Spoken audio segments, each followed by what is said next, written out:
आजकल सियासत जो है वो गालम गलोच और बड़े बड़े इल्ज़ामात और धमकियों पर आ गई है। इतनी नफ़रत और इतनी जो लड़ाई है ये सदियों पुरानी दुश्मनियों में देखने को मिलती थी, लेकिन आजकल सियासत के नाम पे ये हो रहा है। अच्छा, ये कोई नई चीज़ नहीं है। अभी आप चूँकि नौजवान हो तो मैंने तो चूँकि ये सारा कुछ देखा हुआ है। जुल्फ़िकार अली भुट्टो साहब ने तो नासिर बाग में गाली तक दे दी थी और जलसे के अंदर हज़ारों लोगों के मजमे में। उसके बाद जब नवाज शरीफ साहब का दौर आया तो मोहतरमा बेनज़ीर भुट्टो की किरदार कुशी जिस तरह की गई, तस्वीरें फेंकी गई, पार्लियामेंट में उनके लिए जो अल्फाज किए गए, नुसरत भुट्टो साहिबा के सर पे डंडा मारा, उनके 12-13 टाँके लग गए। यहाँ तक कि नवाज शरीफ साहब जलसों में मोहतरमा को अमरीकी सुंडी और इस तरह के अल्फाज से नवाजते थे। हम दुनिया की उन चंद बदकिस्मत कौमों में से हैं जो दूसरे के मौक़िफ़ को बर्दाश्त करना तो दूर की बात, सुनने पर तैयार नहीं है।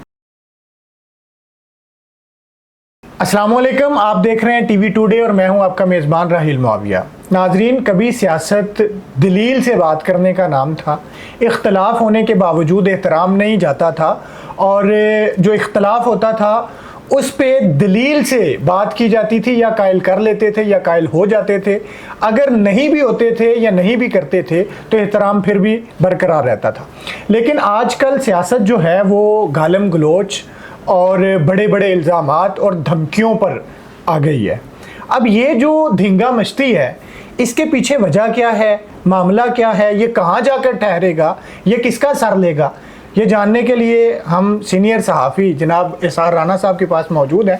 इनसे बात करते हैं। जनाब, ये क्या चल रहा है? ये कभी तो इतनी नफ़रत और इतनी जो लड़ाई है ये सदियों पुरानी दुश्मनियों में देखने को मिलती थी, लेकिन आजकल सियासत के नाम पे ये हो रहा है, क्या है? अच्छा, ये कोई नई चीज़ नहीं है। अभी आप चूँकि नौजवान हो तो मैंने तो चूँकि ये सारा कुछ देखा हुआ है। तो मुझे अच्छी तरह याद है कि जुल्फ़िकार अली भुट्टो साहब ने तो नासिर बाग में गाली तक दे दी थी और जलसे के अंदर हज़ारों लोगों के मजमे में। और उसके बाद एक वाक़या ऐसा भी हुआ था कि मौलाना नूरानी के ऊपर जालों ने हमला कर दिया था और उनकी जो दस्तार थी वो फाड़ दी थी और कपड़े फाड़ दिए थे।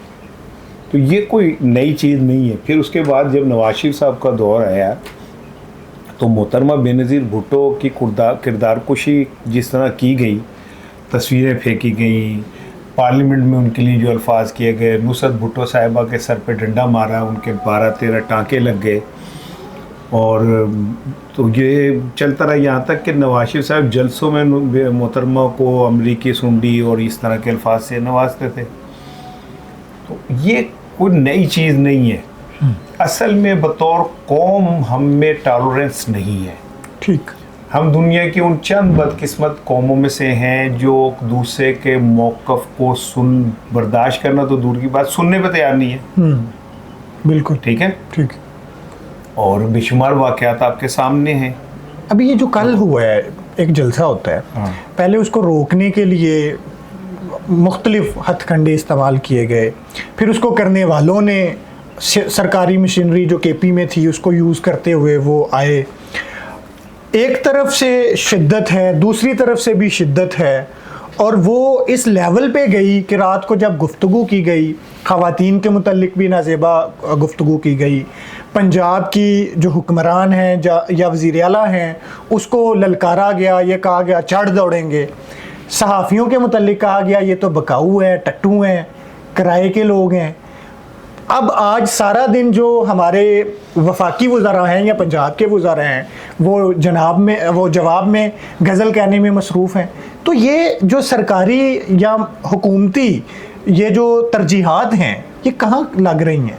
मुझे देखें, आपने बड़ी अच्छी बात की। इसमें से मुझे एक बात याद आई। कल से लेके अब तक जो हुकूमती वज़रा हैं उनकी 10 से 12 प्रेस कॉन्फ्रेंसें हो गई हैं। ठीक, क्या हम उन्हें वज़ीर बना के जो मुराद देते हैं वो इसलिए देते हैं? बिल्कुल नहीं। क्या हमने उनकी ये जिम्मेदारी लगाई है कि आपने मुखालिफ को गाली देनी है बस?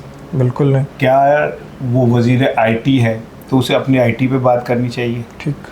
वज़ीर कानून है, उसे अपने कानून पे बात करनी चाहिए? ठीक।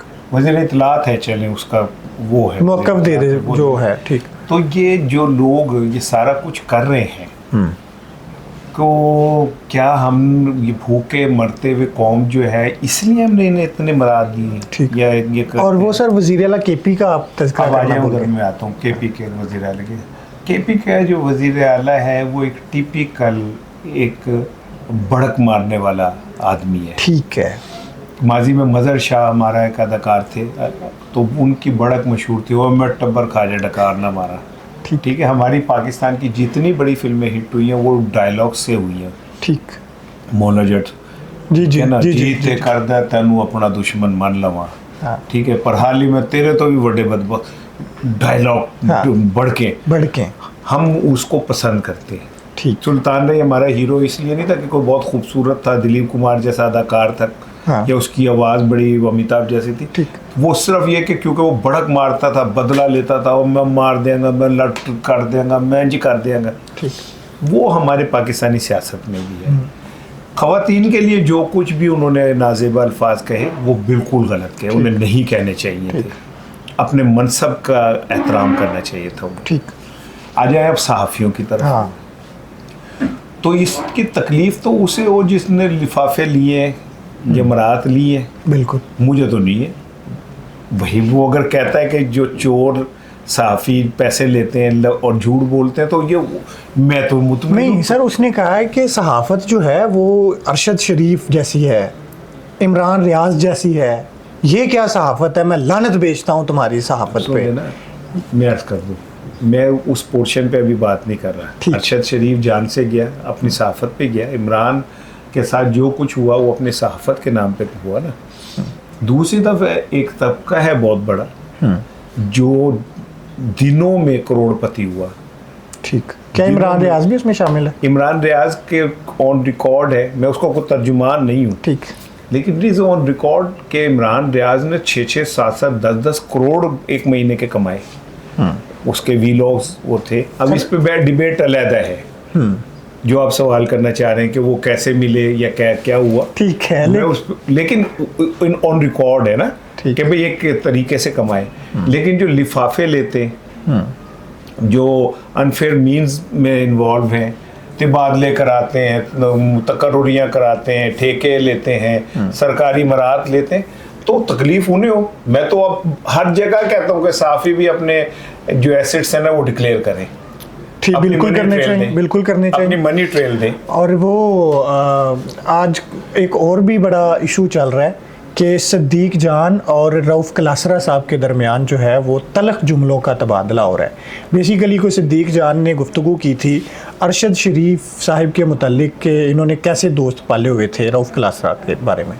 तो रऊफ़ कलासरा साहब ने फिर बताया कि ये जो बंदा है इसको मैं गाँव से लेके आया, ये ऐसा था, फटे पुराने कपड़े थे, इसकी सिस्टर तक की फ़ीसें मैं देता रहा, ये मैं लाया, लोगों ने मुझे कहा भी कि क्या कर रहे हो, लेकिन इस के बावजूद मैंने इसे यहाँ तक पहुँचाया।